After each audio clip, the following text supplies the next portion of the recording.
Episode 63. You love him and you hate him, Brad Marchand of the Boston Bruins wears number 63. November 22nd, 1963 was the unfortunate assassination of John F. Kennedy, and the first lung transplant was performed in 1963 by Dr. James Hardy. Beyond MD, episode 63, here we go! All right, guys, welcome back to Beyond MD. We have a really good interview today. So Dr. Ketan Kulkarni is with me today, and he is a repeat guest on the podcast just because he's up to so much. So I'm going to do a quick intro, and then we are going to dive into it. So Dr. Ketan Kulkarni is a physician, researcher, entrepreneur, author, social activist, and humanitarian, receiving over 15 international awards. As a pediatric hematologist, oncologist, and researcher, Dr. Kulkarni has published more than 300 original studies to impact patient care. He has presented his research globally and has received more than 50 research grants and awards. As a certified coach who provides coaching nationally and internationally, his coaching practice focuses on deep inner work to achieve excellence, authentic success, financial mastery, and fulfillment. Ketan has developed multiple courses to combat the more than 50% burnout rate in MDs. Ketan's best-selling and award-winning book, The Legendary Quest, marries ancient wisdom with modern science. And guys, I can vouch for this book. Absolutely phenomenal. Every time I present, I share it because I think it's worth reading for everyone. And his second book, Soar, A Soul's Quest, is an inspirational fable and has been recently published. And we're going to talk about that today. So Ketan has completed over 80 articles, podcasts, and interviews on well-being, burnout, and success, and has reached more than 500,000 people to date with his work and writing. Dr. Kulkarni has been closely working as a global coordinator for Mission Vijay and is dedicated to spread the message of child and community welfare, health and environmental awareness, literacy, de-addiction, and national integration globally. And his personal aim is to positively impact 10 million people over the next 5 years. Ketan is a passionate entrepreneur with a focus on affordable housing initiatives, particularly with an emphasis on fairness, sustainability, longevity, and contribution to the economy. He's an advocate of equity, diversity, inclusion, social justice, and change. So Ketan, I've been following you for years now, and I'm just so blown away by how much you are up to. That's why I wanted to have you back today. We're going to talk about your book. It's great to see you again. Welcome back. Well, thank you so much, Yatin. It's always a pleasure, and really appreciate your support and the work we've been doing together. Enjoy every minute of it. So really appreciate Yeah, I really appreciate that. No, I appreciate that too. So Ketan, why don't we just bust right into it? Like your new book, Soar. Just tell us about Soar. Tell us a little bit about it and what the main motivation was behind it. Yeah, I truly believe that all of us have Soar within us in some capacity, right? I mean, in the Legendary Quest, we presented a methodology, evidence-based approach about success and authentic fulfillment and how to sort of live a well-lived life. But then the question came from some critics saying, well, you're basically, kind of inducting a person to an advanced level course. Not to say that people are not prepared, but you would probably agree, having read it and critiqued it, that you need a degree of self-awareness. You need a degree of sort of already a level of awareness to sort of really apply those concepts. And they said, well, can you tell us a story? So I said, well, first, I like a human reaction. I brushed it off and I said, well, that doesn't really make sense. But then the idea stuck. I think the person was so right that, how do we weave the ancient science and wisdom and the modern science and wisdom and, marry all this into something that would just stick, So, and then one day, Soar was born in my head, and I've been a huge fan of the genre of the hero's journey. Uh-huh. So, like I've been a huge fan of Jonathan Siegel. I'm sure you've read that, The Alchemist and The Monk Who Sold His Ferrari, where you really can weave so many concepts into a nice story, and then you really anticipate what's going to happen next, And really, I think every physician's journey is a hero's journey. Every professional's journey is a hero's journey. And in Soar, we really wanted to bring that out and really, demonstrate so many different things, right? I mean, Soar, I'm not going to go into too much of the story details. I would love. Yeah, don't spoil it. We want to see how people are going to read. You've read it, I know, and thank you so much for being one of our major beta readers. And Soar is this hero has this inner itch and visceral discontent, and has almost sort of a latent burnout, like at least half of our colleagues have.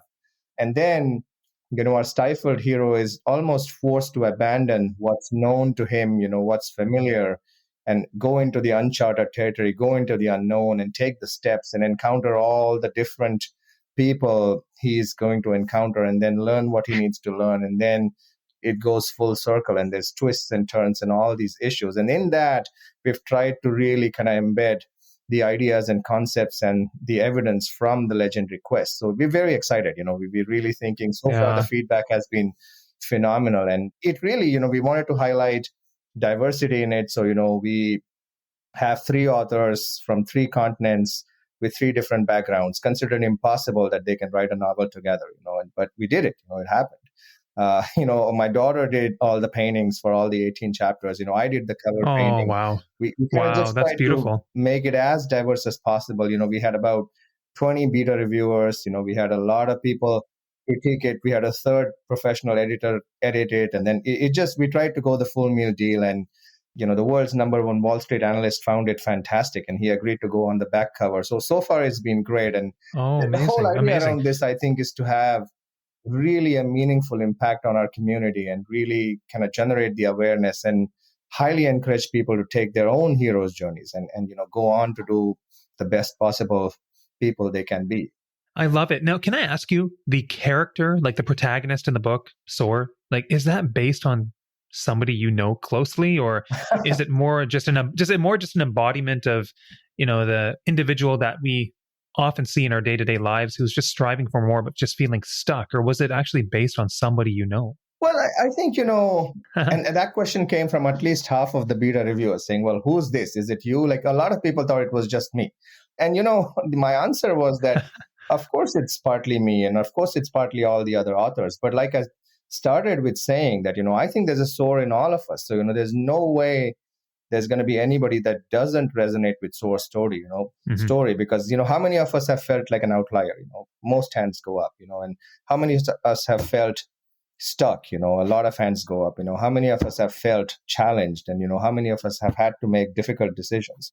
Any professional, highly trained individual, anybody that works with complex systems, the answers are probably going to be yes, right? I mean, like, I don't know anybody who never resonated with Who Moved My Cheese. I mean, it's meant for everybody, right? So, and, if you look at the eagle, the eagle was another interesting piece, right? I mean, a lot of people ask, well, why would you take an eagle?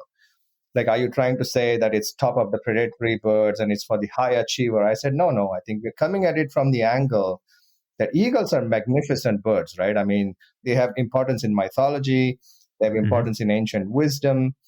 Eagles are probably actually among the very few birds that have like a lens, like a magnifying glass, like a magnifying lens in their eyes. They have visions that can actually magnify whatever they're seeing. And they have such tack sharp visions that almost nobody can do it. They have astounding stamina. They can cover long distances.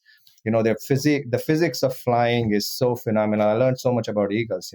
When we chose it, they can Wow. almost not move their wings and go for kilometers. They are so stoic, and there's so many books and actually written on leadership using eagles as an analogy. So which I didn't know about at all before I started sort of creating the story. But then it happened, Yeah. I mean, the story kind of first came to my head some one day as like a 1 page, and then it became 5 pages, and then 15 pages, and then 200 pages. It's amazing. It sounds like your choice of character and animal was very intentional there, Keith. And I do want to ask you, first of all, actually, before I go on, I want to thank you for giving me the chance to be a reviewer for the book. That was very meaningful to me to just have some input in that way. And I'm grateful for that. So thank you, Keithan. Well, you're so welcome, and I think it was very intentional too. I think you're very well read, and you're connected with so many people.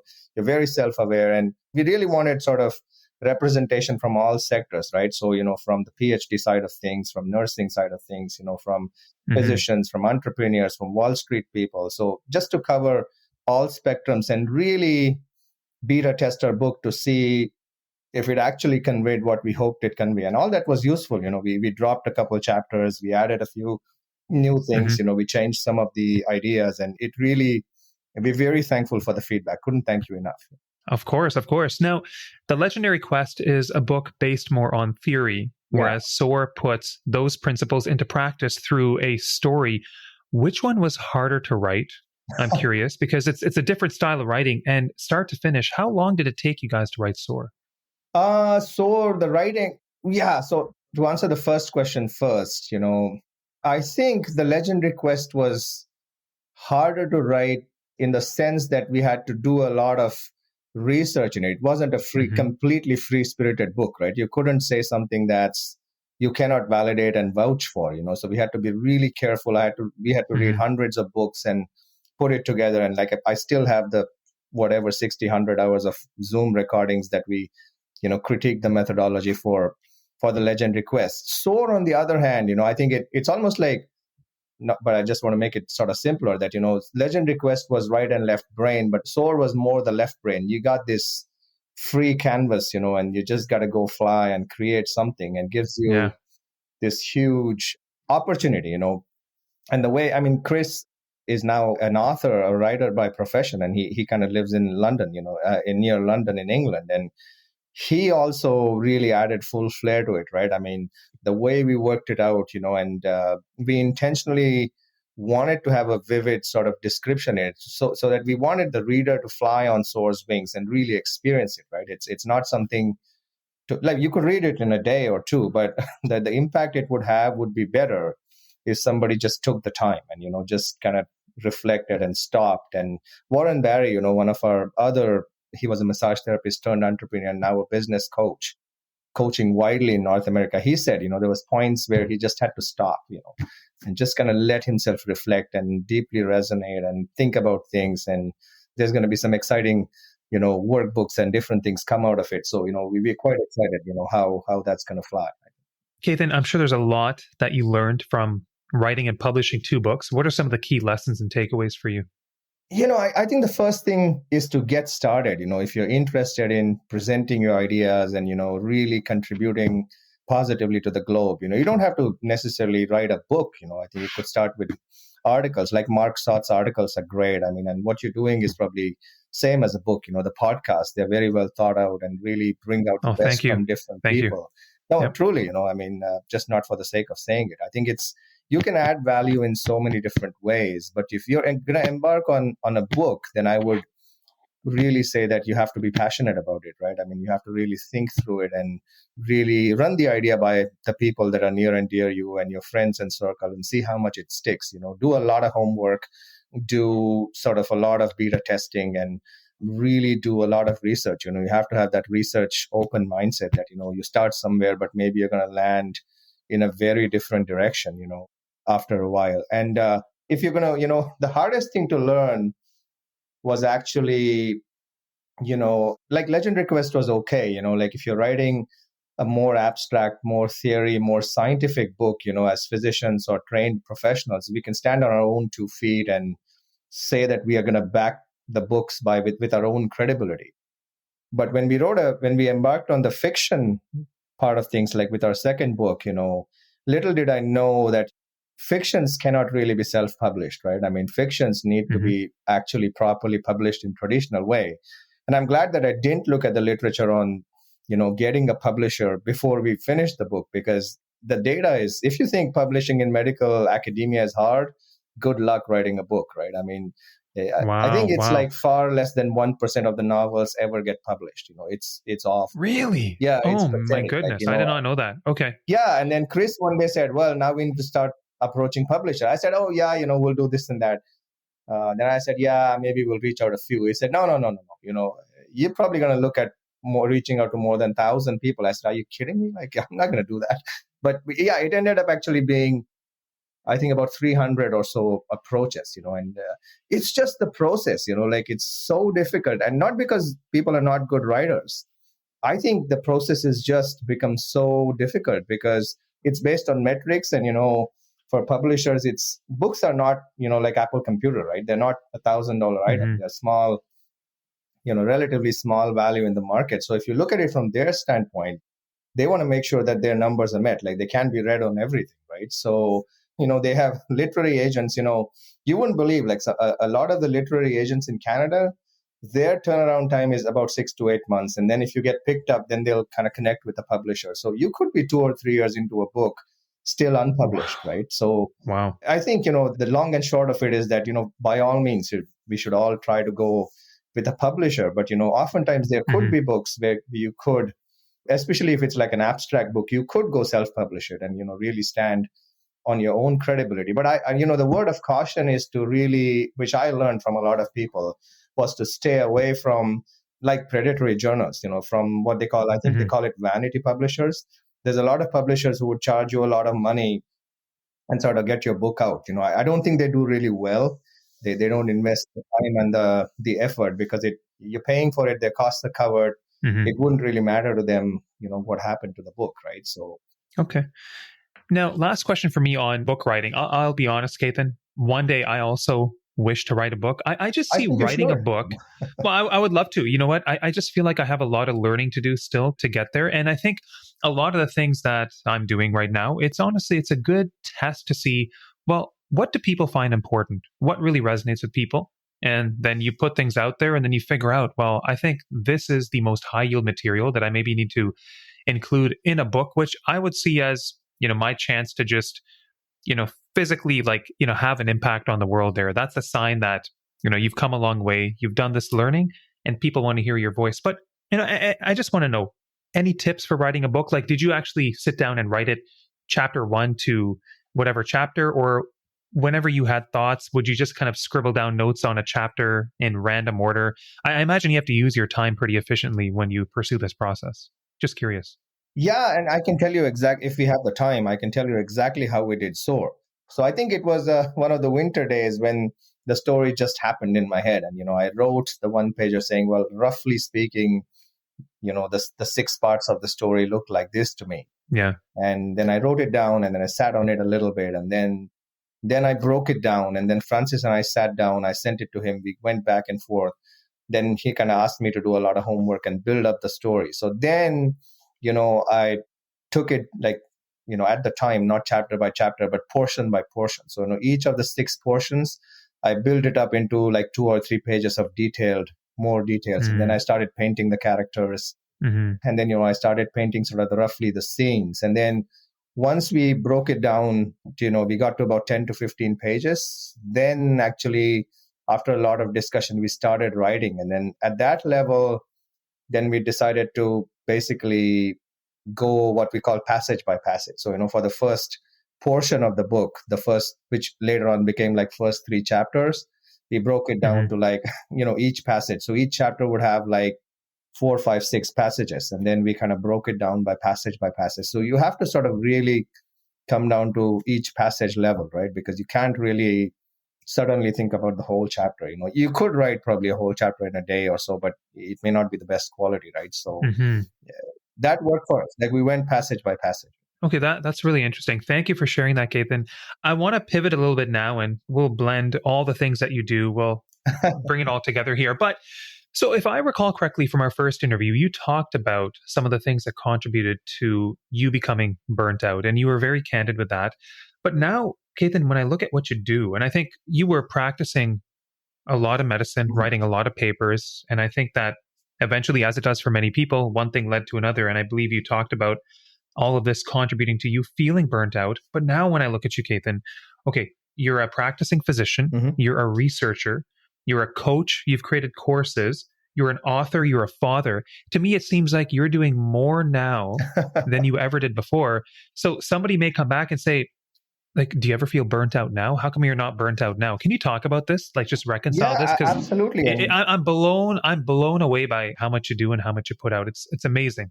yeah, I mean, the one word answer to this is alignment. And let me explain, so just like all of us, I was very driven to be at the time, when I started practice after 14 years of training to become a clinician researcher and, went on and got my first promotion and this and that. And in the middle of all that seemingly worldly definition of success, I was like, oh, this is not feeling right. I'm burnt out. And little did I know that that's what burnout is called. But then, that was an opportunity. I got lots of coaching and mentorship and eventually myself became a coach without repeating the story we talked about last time. It was truly an opportunity to pivot, and really deeply understand what this was all about. And what I learned is that, as Kevin asked me to write in one of his articles, that, appearing successful is not enough. If I was a clinician researcher, you're an associate professor and you have a family and you have a house, okay, you're meeting the worldly criteria for success. But that's not enough if you are not yourself feeling successful. So a lot of our success definition and criteria are based on external metrics of success with very little emphasis and understanding on internal feeling, internal metrics of success. And, there's a reason for that, right? I mean, and maybe we used this last time that, it's indisputable to say, well, the XYZ guy has a $5 million of net worth. But it's very hard to say, well, that guy is deeply satisfied. Well, what does that even mean to most people, right? So we conveniently ignore in our capitalistic economy the feeling aspect of success.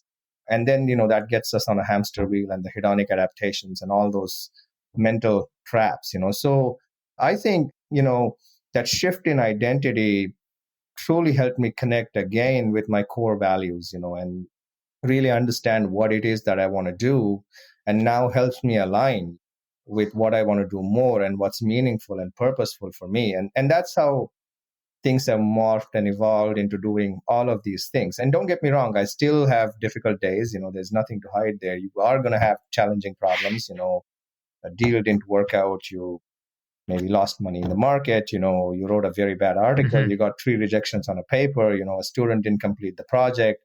The day was bad. You're facing whatever, massive mediastinal mass, or somebody relapsed on a Friday afternoon, and you have to kind of deal with all that. There's always going to be stuff that goes on, but the more aligned we are, the more we surround ourselves with our own tribe. I love that word tribe. The more meaningful connections and community we have, I think we can recover faster, right? I mean, we don't expect it to be a flat line. You're going to have the whole ECG spectrum of emotions, but it's about finding our positive zone and rebouncing quickly it's what helps. Okay, so it sounds like you found a way to, I guess, seek alignment in how to live a life that's in tune with your core values. Right. And on the last episode that we did, Ketan, you talked about what your core values were. But now I want to ask you, what processes do you have in place to make sure that you are continuing to live your life aligned with your core values? Like, do you wake up early in the mornings and just kind of spend time with your thoughts? Do you meditate? Do you journal? Can you give us some strategies? Because I feel like when life gets busy, work, parenting, all our pursuits, it's so easy to get pulled away. But what process do you have in place to make sure that you remain aligned? That's really what I really want to know.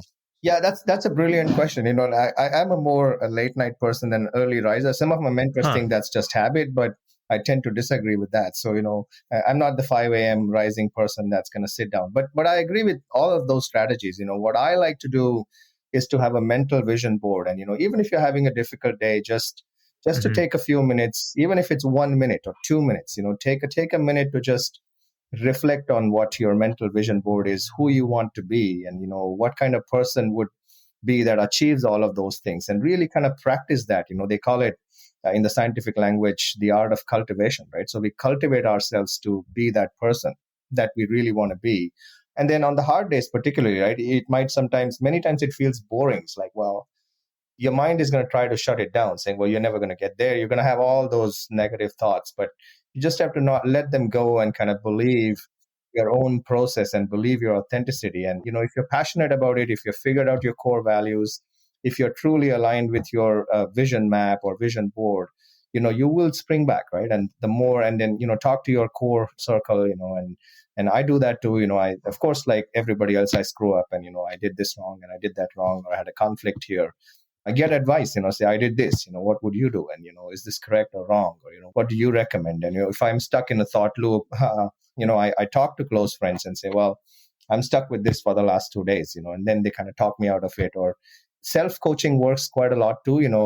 If you spend a few quiet moments, you can actually train yourself to talk out of, repetitive thought loops and negative thought loops. And if that doesn't work, then of course you fall back on your coaches, mentors, friends, colleagues, spouse, close friends, whoever that your trusted people are. Yeah. So, Ketan, I mean, these negative thoughts can happen to any of us, no matter how far we are in the journey. But I'm wondering, because I know you are a coach to others, but have you ever relied on a coach to make sure that you are living your best life too? I'm just curious. Have you benefited from that or used that? Yeah, absolutely. And, one of the, I can give you one example, in one of the leadership certifications I did, I met I was exposed to coaching. That was early days, I think almost must be 5 years ago. And that person has a business coaching background, but it really stuck. We really then became friends. And, every now and then I would catch up with him and kind of get some help, and Francis is a great coach, like he's so Uh-huh. stoic, that he's like, yeah, you're just stuck in a loop. He'll tell you on your face, right? And then it kind of work out from there, and even Chris, he doesn't even realize this, but Chris is a, chess, they call it the 2500 player. So they're basically at the level, he's at the level of a national grandmaster. Wow. He's just so unassuming. It's like he's telling me, "Can you play chess with me?" I said, "Absolutely not." Like I don't want to be thrashed to that degree. No. So anyway, I think it's about surrounding our people around us with those ideas. And I think you bring up Hmm. a great point, right? I think in Canada, particularly, much better in the US so far, but Canada, we are quite a bit lacking in the coaching and, formally having coaching programs and formally having longitudinal methods. And that's something we're going to have to talk about soon, I think, because, we have the expertise, we have the methods, we have the science, but we need the infrastructure and the mindset to accept coaching as a Hmm. standard part of life, just as we accept that we require, interventional radiology training or, whatever fancy training that you need to do your thing. It's the same thing, if the top athletes in the world use coaching, what excludes us, right? I think it's a I know. huge I and know. very important thing. Totally. So you talked about negative thoughts, and I think sometimes we all encounter this. So I'll give you an example. When somebody is looking to pivot, maybe change their career or just, pursue something new, some negative thoughts, and I've experienced this Yeah. too. Like I have sometimes a fear of failing, Yeah. or sometimes I tell myself, "Hey, Yatin, I don't know if you have enough time for this right now." Or three, it's like, well, I want to make a change, but then I don't want to let go of the financial security that I have. So I'm afraid to make that change. Honestly, this has all happened Yeah. inside my mind. I'm wondering, like, which of these did you grapple with the most before embarking on your new journey and living your best life? I'm just curious. I think all of those, to be honest, every single one of those and more, right? All of us have fear of failure. None of us want to lose the comfort zone that we have. It's difficult to learn new things. It's difficult to adapt to change. The financial security is a big piece, It's just a lifestyle that we get used to, the family time and all the parallel commitments, all of those. But I think, the beauty is in acknowledging all those negative thought loops and negative emotions. And then despite that, taking the action, 5 or 6 years ago, I couldn't tell you one person who wrote a book as a physician, one person who, maybe a couple people who are entrepreneurs or, whatever. Now I could name hundreds, it's about really identifying with those people and recognizing how their journeys were. And they were all similar. I think they all began with a single step, and they acted despite all those fears and hesitations and reservations and the unknowns. And, the rest is history, right? They decided to take the longer road, and it doesn't mean that we should never ever recommend that we support a massive exodus of physicians from our system, and we need to take care of our patients and do a great job at that. But at the same time, the argument is that to do our jobs really well, I would argue that you need to be financially aware, you need to be healthy, you need to be well, and that's the way to guarantee a more healthy and workforce with true longevity. Otherwise, we're going to be in big trouble. I think mirroring the American data on huge health crisis, right? Unless we act it now. Hmm. So, Ketan, as I've followed you, I've been blown away by all the work you're doing in so many different areas. Now, just to play devil's advocate, more just to make things interesting. No, go ahead, go ahead. No, yeah, yeah. So some people will say, well, you know what? If you really want to, maximize that impact Mhm. and really excel, maybe people should consider focusing all their efforts in one or two areas. But then other people say, you know what? We're wired a little bit differently. Yeah, What makes us tick is that, we dip our toes in different areas, and that's just what keeps our going. That's what keeps our engine going. So there's a bit of a spectrum here. yeah. Like, talk about it, because I have a lot of people who tell me, stay focused, become more of a specialist in one or two areas. But then I see people like you who are really just thriving and excelling, doing so many things. How do we reconcile all this? What are your thoughts? Yeah, two or three thoughts come immediately to mind. I think I think Bill Gates said that in many interviews. A razor sharp focus is not wrong. And, seemingly maybe I'm doing a few things and or looks like maybe to people that I'm dabbling. But I'm not. I think they're still 100% aligned with a razor sharp focus on a few things. One of them is, for example, creativity. They all come from a Mhm. creative aspiration, the creative tick that I have. And the other razor sharp focus that goes very closely, and I think you talked about this yesterday or a couple of days ago, was, the core value of excellence. So, it comes from that drive to have excellent creativity. And in the same breath, it's reasonable to say that those two would be not as purposeful unless they had meaning and impact. So it all goes in the same breath. These are different channels to fulfill the same razor sharp focus. So, that's one answer that comes to mind. And then the second one goes actually back to the legend request, and that goes back to the data on success. We've been made to believe that a very high level of achievement in one area or one part of life appears or makes us feel extremely successful.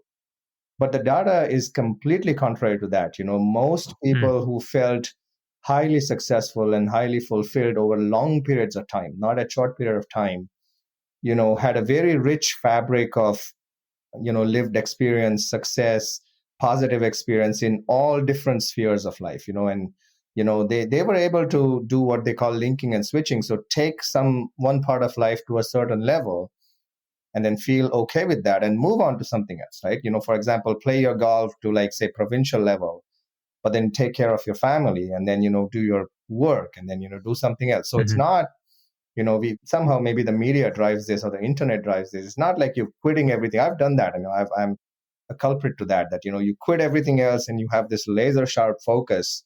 Okay, I'm going to publish papers and that's it. And, you're doing that 16 hours a day.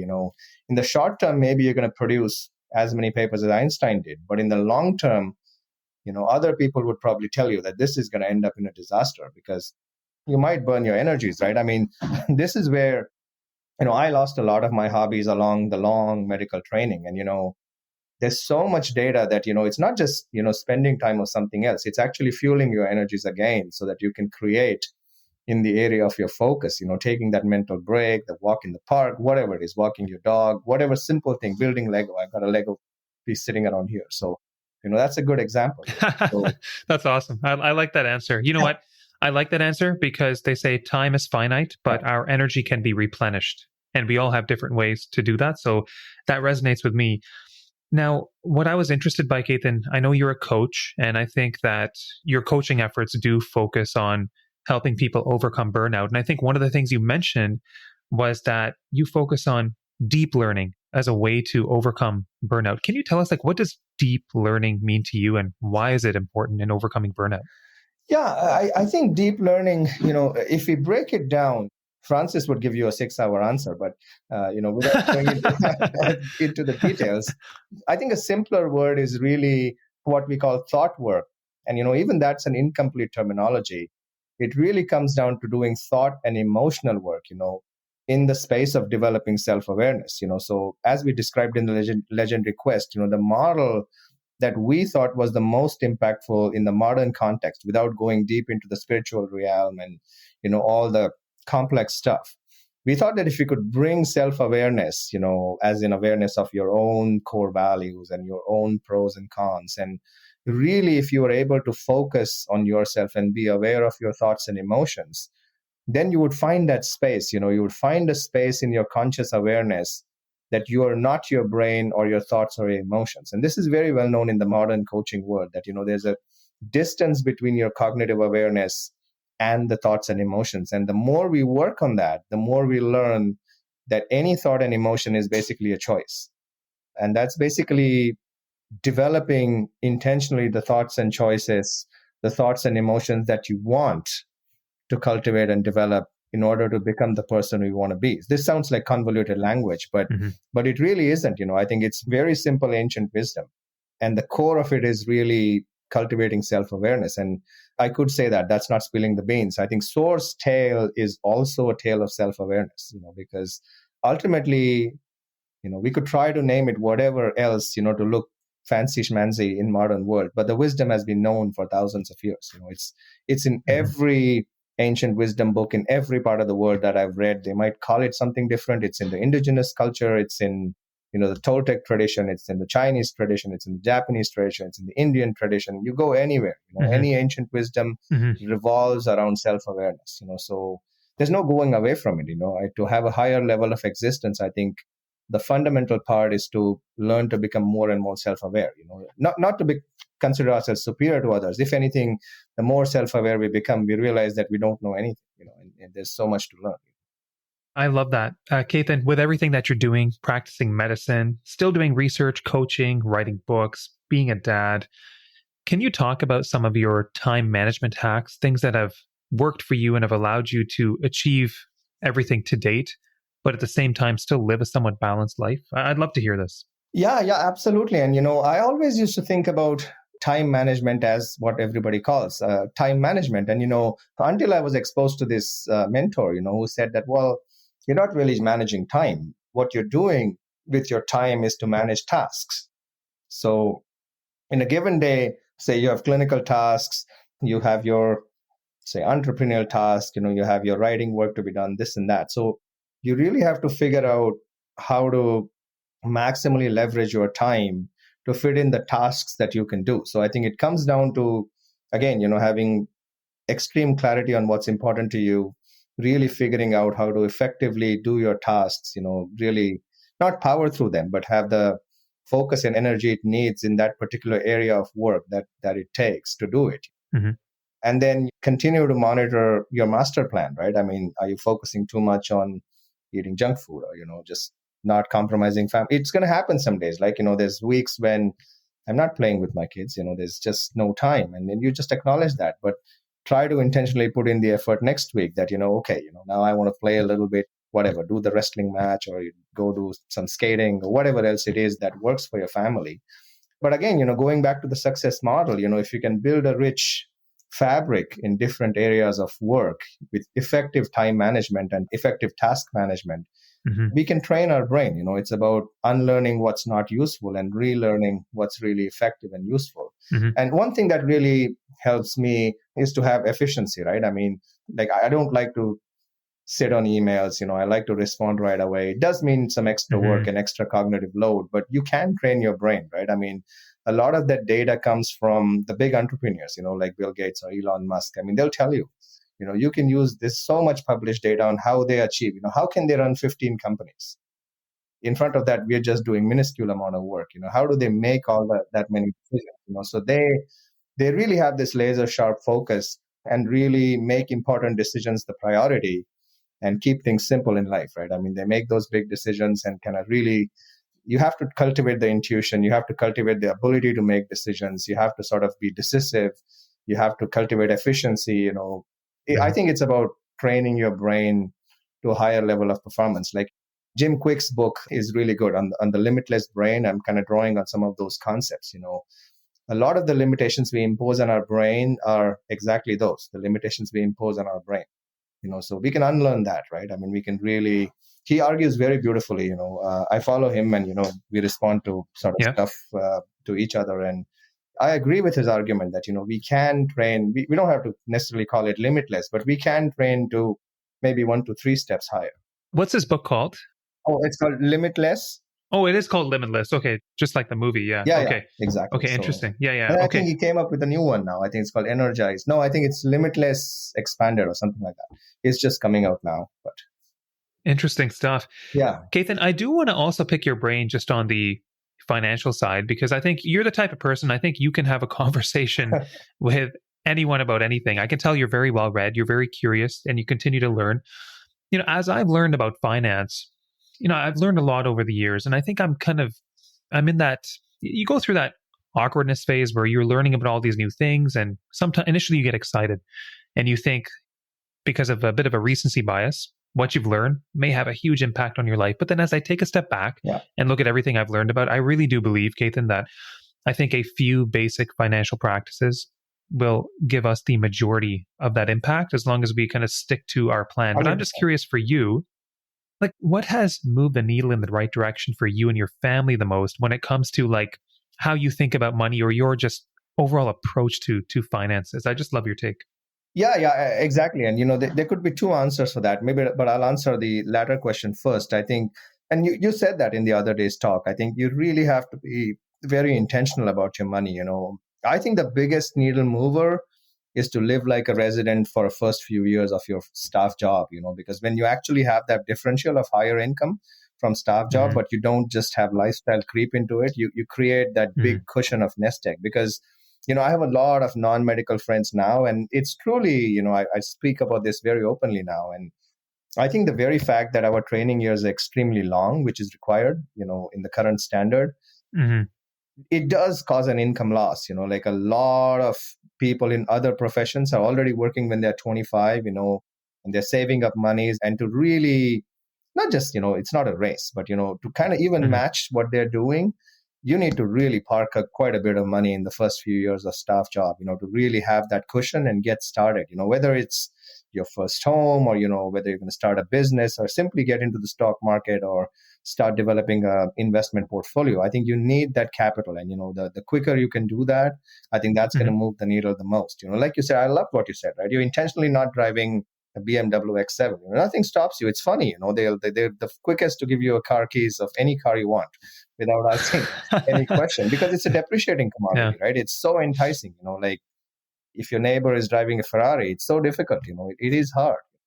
I know. We like to compare ourselves to other people. It's so easy to fall into that trap. Yeah, I have my guilty pleasures. Like, I'll tell yeah, you, like, one of the things that the family and myself, what I like to spend on is, well, certain experiences. We love to go watch live sporting yeah, events because sports, for my boys and I, it's a wonderful way to bond. yeah. And I think we watch sports together. They still think I'm really cool. I love that feeling, right? No, I mean, They I they don't even think that's a guilty pleasure. I think that's yeah, phenomenal, yeah. because you're investing in thing that's an investment to me. That you're investing in quality family time, and for your family, that's live sports. And there's a Canadian painting right at the back there. And you Yeah, know, yeah. to me, art is important. So I introduce my family to art, and we go to different art places. We have a number of art pieces. That's very meaningful for me from a creativity aspect. And well, my daughter kind of agreed to do all the artwork for the book, right? So I mean, it kind of it shows the impact. So that moved the needle for us, for sure. That really try to not keep up with the Jonases, but in the same breath, I'm going to say that Hmm. to not keep up with the Jonases, you really have to have a lot of clarity on your financial goals, right? And that has to be very clear. That almost all of us are going to have finite financial resources, whatever the numbers may be. So there needs to be a good analysis of what you want your goals to look like, what you want your Hmm. lifestyle to look like. And in the legend request we talked about the money mindset, but now we've kind of taken that a little bit further on what we call the money blueprint. So it's all about Hmm. understanding your money blueprint and then implementing it, right? I mean, if you are somebody, just going to make it simple, if you are somebody that's going to be happy with $100,000 lifestyle, for example, which is unfortunately that's no longer too much money, but then that's who you are. And then, why do you care if somebody lives a $10 million lifestyle or a $10,000 lifestyle? You're going to be pretty fulfilled Right, and happy with right. that. And then it's up to you to figure out how to supply that lifestyle. That's the end of the story. And then the social comparison becomes quite meaningless, because, I've seen a lot of these kind of people, and I learned it from them that they are living their desired lifestyle, very balanced desired lifestyle, and they couldn't care less about who's making the millions and who's really not. Hmm. They support the charities that they like, and they don't really worry about the social comparison. They're quite content with whatever they drive and wherever they live and however they live. And it's such a phenomenal feeling. And yet you have people falling into the hedonic treadmill, that you're acquiring possessions, and unfortunately a lot of them have depreciative value. I mean, it's not even investment assets. I know. No, it's all very well said. Now, you started to talk about your family, which is where I want to pivot to next, Keith. And your daughter, Riva, wrote a book as well. Can you tell us a bit about that?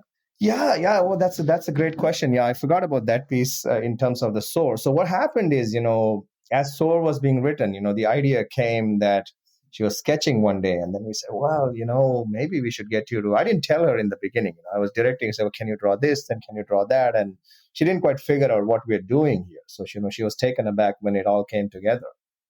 And then in the summer, we were kind of, I think it was spring. It was spring this year when we were proofreading Sword. The final proofs were there, and then when I read it, I said, well, this is really like a older teenager adult level of language, and the principles, the kids shouldn't be excluded from that. And we're really not catering to younger kids. So I said, well, how do we do this? So then I was like sitting and thinking and thinking. And then, she's a great reader and also writes good, like imaginative writer. So I said, well, maybe I'll start narrating Soar to her. So I started narrating it and I said, well, this is chapter 1. Go write the chapter 1 in your language. And she actually did a pretty good job. I said, okay, maybe we've solved the problem. So then I narrated chapter 2 and then I said, okay, try this. And then that continued. And then, the story is more complex for like more suitable for an older audience. So after the first half, we kind of changed the story a little bit to make it more sensible to a younger kid. But it all worked out, So I did some narration and, let her kind of loose with her imagination. And it kind of came together, a very simple kids version of Soar, which I think should become part of the syllabus, like they should be teaching all those values right up front. Well, can I tell you what, Ketan? You sent it over to me again a couple of days ago. I read the book and I was really, really impressed. I do want my kids to read it as well. And so that's kind of my next task. But my next question actually relates to, how do we, in terms of teaching our kids, like you do a lot. And I imagine, how many kids do you have, by the way? We've got 3 kids. Yeah. Three kids. And what are their age ranges? How old are they? They are now like 9.5 and 7.5 and just over 4. So busy times. Oh, okay. So we are in the same age group. So my kids are Rohin and Zion. Rohin is 9. Zion is 6.5. And so, Ketan, I know the kids are still young, but I imagine they see you do your thing and they're maybe absorbing some of this by osmosis. It's amazing. Like Riva is your oldest, right? And she wrote the book. Yeah. So like to me, it's just phenomenal that you are actually able to connect with her at that level and be like, you know what? I think you could also write a book. And she actually went ahead and did it. Like, how did you pull that off? Because I feel like that's like a parenting mic drop moment right there. Like the fact that you're able to pull that off. Yeah. How did you do it? How do you connect with your kids about these things? Or is it more just they're watching you passively learning by osmosis? Can you tell me more about this? Because I'm blown away. Oh, I'm glad. It's intriguing you say that, like, I agree. I was blown away too. I wasn't sure she would pull it off, but I think it's about leading by example, right? I mean, I'm just honest. I just tell them that, listen, this is where I screwed up. I don't quite use that language, but I just say, these are the mistakes I made. And this is what's positive, and I think, when they they're screaming their guts or they're upset that the other sibling got an award or this, I use them as coaching moments. I said, this is a great time we use the language in her book, in Shine, her book has a female protagonist because, that's how I wanted it to be, that, Soar is not exclusive to, a male protagonist. It's for each and every pronoun. So just use the language there that how do we cultivate awareness, that really keep emphasizing that your, choices of thoughts and emotions are optional. And you can really kind of use day-to-day living as opportunities for coaching. And, I would love for all this material to get into, school curriculums and early childhood education, and particularly teenagers, right? The more emotionally and thought self-aware population we're going to have, we would probably have less issues with, my guess is, mental health and all of that, which is becoming a huge challenge, because people would be able to kind of assess their own thought download. So I didn't force it. That's one thing I didn't do. I didn't force it.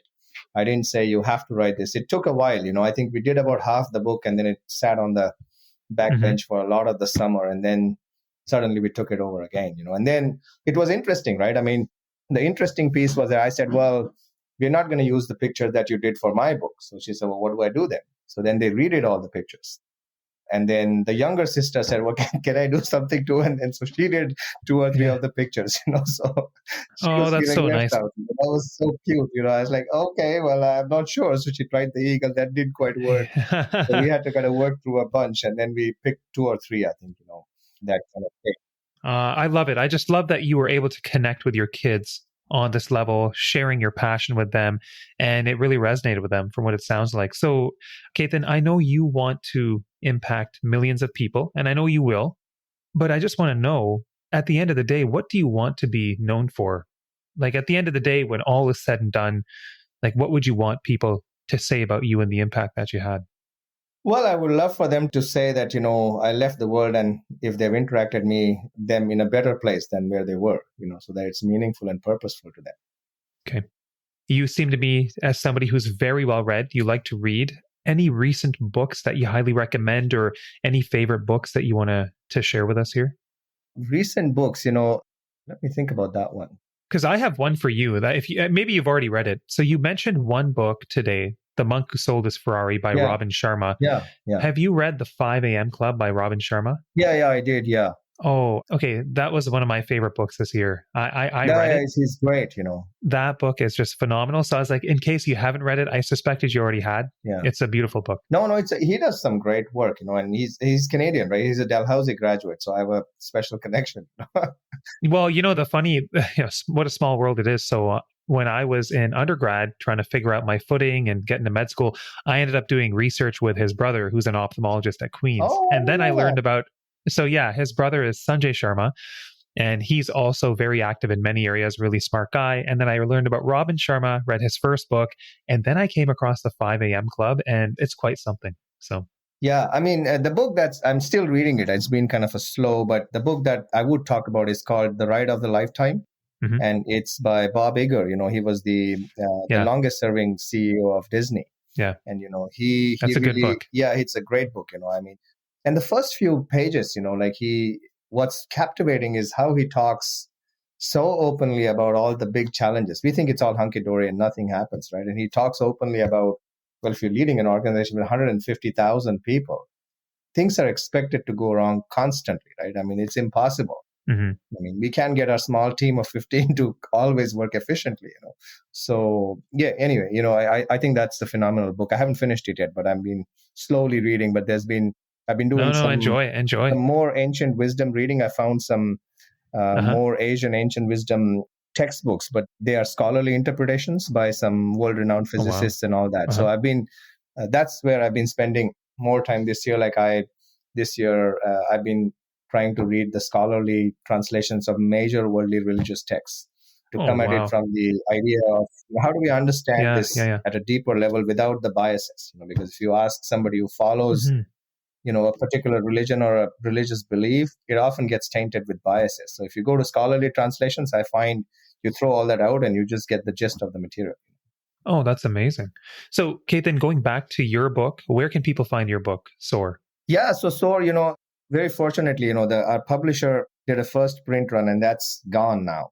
So now it's on Amazon, So it's, if you search Soar, the Soul's Quest. Yeah, no, we'll put a link to the book in the show notes for sure. Yeah, that's probably the easiest. And if it resonates, if you love it, please leave a review, good or bad, we'll take it, because I think ultimately we all want to create a body of evidence that's useful. So, that's one thing we're going to not really hound people, but we really hope that people would leave their thoughts back to us, because it helps us kind of think and rethink and make things better.